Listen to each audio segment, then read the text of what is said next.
गानचतुराय गानप्राणाय गानान्तरात्मने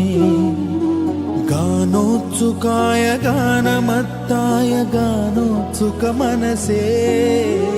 गुरुपूजिताय गुरुदैवताय गुरुकुलस्थायिने गुरुविक्रमाय गुह्यप्रवराय गुरवे गुणगुरवे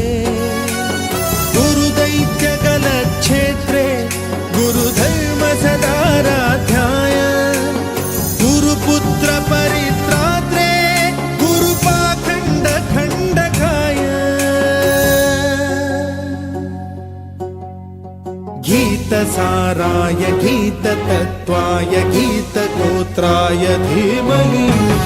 गूढगुल्फाय गन्धमत्ताय गोजयप्रदाय धीमहि गुणातीताय गुणाधीशाय गुणप्रविष्टाय धीमहि एकदन्ताय वक्रतुण्डाय गौरीतनयाय धीमहि गजेशानाय भालचन्द्राय श्रीगणेशाय धीमहि